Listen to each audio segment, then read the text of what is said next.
तो बच्चों को मार देंगे, नर्क की जिंदगी देंगे वो लोग। कैसे लोग उनके लिए वकील बन के लोग खड़े हो जाते हैं एक दरिंदे के लिए। तो उनके वकील हुए हैं मोमिन, पता क्या नाम है मोमिन मलिक साहब किया, बहुत अच्छा वकील है। इंशाल्लाह हम पर उम्मीद है तो तमाम लोगों की, क्योंकि अभी सीमा हैदर की कोई तलाक उसके पति से ना पाकिस्तान में हुई है ना भारत में हुई है, तो वो अभी तक सीमा हैदर जो है वो गुलाम हैदर की वाइफ है। जी हाँ दोस्तों, वेलकम बैक। उम्मीद करता हूँ कि पूरी यूट्यूब फैमिली भाई बहन सभी अच्छे होंगे, खुश होंगे। एक नई वीडियो में आप सभी का वेलकम करते हैं। दोस्तों बात करेंगे सीमा भगोड़ी गुलाम हैदर को लेकर। दोस्तों आप सब जानते हैं कि गुलाम हैदर के वकील हिंदुस्तान में हायर हो चुके हैं, जिनका नाम है मोमिन मलिक साहब। दोस्तों भगोड़ी का एक इंटरव्यू आया, भगोड़ी ने उस इंटरव्यू में जो है यानी मोमिन मलिक को लेकर बातें की, और गुलाम हैदर पर जो वो बोलती है वो तो उसका काम ही है भगोड़ी का, क्योंकि आप सब जानते हैं दोस्तों पाकिस्तान से 4 बच्चे चुरा कर भगोड़ी यहाँ नंगा नाच कर रही है, और जो है उसकी बैंड बजाने के लिए हम तैयार रहते हैं। दोस्तों देखिए भगोड़ी ने इस इंटरव्यू में मोमिन मलिक को लेकर क्या कहा। उसके बाद दोस्तों गुलाम हैदर का भी छोटा सा इंटरव्यू आपको यहीं पर दिखाएंगे, और मोमिन मलिक का भी जो है आपको इंटरव्यू दिखाएंगे। कहने का मतलब ये है कि भगोड़ी बुरी तरह डर चुकी है,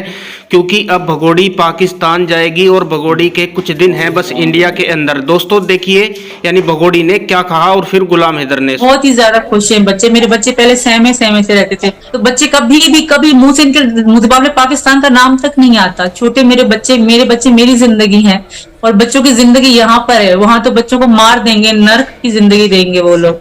पता नहीं कैसे लोग उनके लिए वकील बन के लोग खड़े हो जाते हैं एक दरिंदे के लिए। मेरे भाई बैठे हैं डॉक्टर ए पी सिंह, अगर उन्होंने वकील किया है कुछ भी किया है इसके लिए मेरे भैया तैयार हैं। मेरे भाई डॉक्टर ए पी सिंह बैठे हुए हैं, और मुझे विश्वास है योगी मोदी जी पे, यहाँ के कानून पे, यहाँ की चीजों पे सब कुछ चीजें देख कर ही होगा। सिर्फ हैदर के बोलने से कुछ भी नहीं होगा। और जो यहाँ पे जो उनके वकील हुए हैं मोमिन, पता क्या नाम है उनका, तो उनकी भी एक तरह से वो जो सोच रहे हैं वैसे नहीं हो सकता। वो कह रहे बच्चों पे जुल्म हो रहा है, बच्चे बहुत खुश हैं मेरे। जितने मेरे बच्चे खुश है ना उतनी मैं खुश हूँ। मेरे बच्चे यहाँ के रंग ढंग हर चीज में ढल चुके हैं। मेरे बच्चों को पता ही नहीं कि पाकिस्तान क्या है, उनको लगता है उनका देश भारत ही है। तो इसलिए कोई भी लोग, उनकी दिमाग की वहम में सोच है, हैदर को बच्चे पहचानेंगे तक नहीं, तो उनके पास जाएंगे कैसे, रहेंगे कैसे, जिएंगे कैसे। मेरे बगैर मेरे बच्चे मर जाएंगे, और इनकी जान को वहां खतरा है। बच्चे जब आपसे बात करेंगे आपको वो पहचान जाएंगे, तो ये तो इनका सारा झूठ पकड़ा जाएगा। और वो बार बार यही कहते हैं कि बच्चे असल चेहरा सीमा का नजर आएगा। वो कहता है कि हैदर को बच्चे पहचाने के लिए नहीं, शुरू से लेकर आज तक मेरा यही सवाल है, बच्चों से क्यों बात नहीं करवाया जा रहा है। इतना अच्छा है सीमा, मैं तो बच्चों को जबरदस्ती तो नहीं लेके जाता ना वो इंडिया में, मैं पाकिस्तान में। आप फोन पे बात करो, जैसे हमें अंसार बरनी के थ्रू जो हमने एजुकेट मोमिन मलिक साहब किया, बहुत अच्छा वकील है। इंशाल्लाह हम पर उम्मीद है तो तमाम लोगों की दुआएं हैं। आप लोग शुरू से लेकर अच्छे भाई बहन हमारे साथ जुड़े हुए हैं, कोई ना कोई तो दुआओं में असर होगा।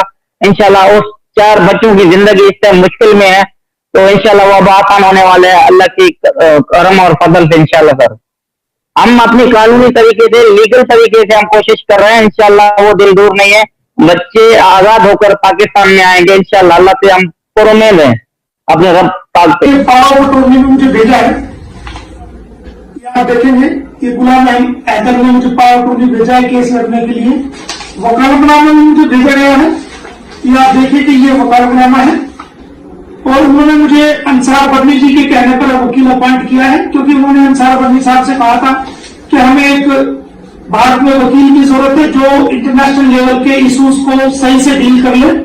तो अंसार बरनी साहब ने मेरा नाम सुजेस्ट किया है, और मुझे फोन करके बाकायदा मेरे से पूछा गया कि भाई आप ये एक केस सामने है, क्या आप इस केस को आप रजामंद है। तो मैंने ग्रीवेंस को देखते हुए, क्योंकि वो मेरे दोस्त भी उनकी बात को मैं मना नहीं कर सका, और मैंने ये केस को एक्सेप्ट किया है। और अब मैं गुलाम अहमद का भारत में वकील हूँ, और बड़ी उम्मीद के साथ उन्होंने मुझे ये लेटर दिया है, बड़ी रिक्वेस्ट लिखी है कैसे कहा हुआ क्या हुआ। और ये आप देखेंगे ये अंसार वाले ट्रस्ट का रिक्वेस्ट लेटर भी है जो कि मुझे दिया गया है इस केस को लड़ने के लिए। तो मैं इस वीडियो के माध्यम से पाकिस्तान के नागरिकों को, भारत के नागरिकों को ये विश्वास दिलाना चाहूंगा कि देखिए किसी से प्यार करना बुरा नहीं है, लेकिन एक पति के होते हुए आप किसी के प्यार में पड़ते हो तो वो समाज के अंदर एक अनैतिक संबंध माना जाएगा। क्योंकि अभी सीमा हैदर की कोई तलाक उसके पति से ना पाकिस्तान में हुई है ना भारत में हुई है, तो वो अभी तक सीमा हैदर जो है वो गुलाम हैदर की वाइफ है। और एक पति के जिंदा रहते हुए ना तो वो मुस्लिम कानून में कहीं प्रोविजन है, ना ही वो हिंदू मैरिज एक्ट में कहीं प्रोविजन है कि एक पति के जिंदा रहते हुए बिना तलाक के आप दूसरी शादी कर लो।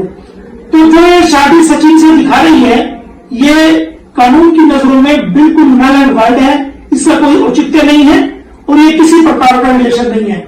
भारत तो वो देश है जहां पर यहाँ की भारत देश की महिलाएं तो वो महिलाएं हैं, वो पूजनीय वो आदरणीय महिलाएं हैं। भारत की महिलाएं कौन सी महिलाएं हैं?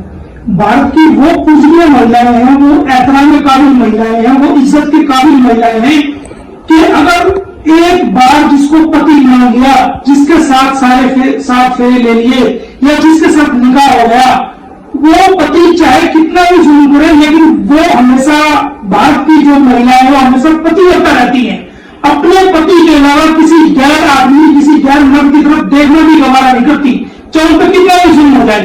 और जब तक उसका पति जिंदा है तब तक किसी के नाम का जो उसी के नाम का सिंदूर वो अपने माथे में सजाएगी, या तो उसकी डेथ हो जाए या उससे तलाक हो जाए, तब वो दूसरी शादी करती है। अदरवाइज वो एक पति के रहते हुए अपनी मान में कभी भी दूसरे मर्द में सिंदूर नहीं सजाती।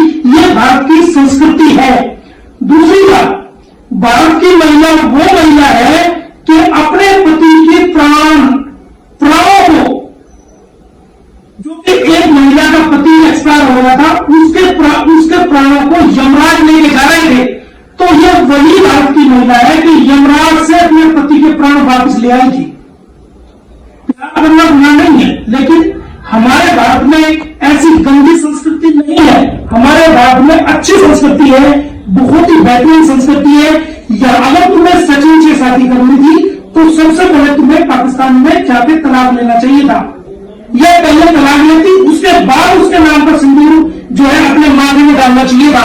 लेकिन आप एक पति के रहते हुए संतूर बांध लो, ये भारत की संस्कृति नहीं है। इसको हमारे समाज के अंदर कोई स्वीकार नहीं करेगा। हमारी बहन बेटियां भी जो है, जो भारत की बहन बेटियां, उनके अंदर भी इसका गलत मैसेज है और हमारी बहन बेटियां भी इसको लेकर के बड़ी नाराज है। तो आपको अब भी समय है, आपको अपनी भूल को सुधार करना चाहिए और पहले आप तलाक लें, उसके बाद आपको शादी सचिन से करनी है, कोई बात नहीं, आप कर सकते हैं। पहले उसके बाद आप जो है उससे शादी कर सकते हैं, लेकिन अपने पति के रहते हुए आप किसी के नाम का सिंदूर डालें, ये भारत की संस्कृति में बिल्कुल नहीं।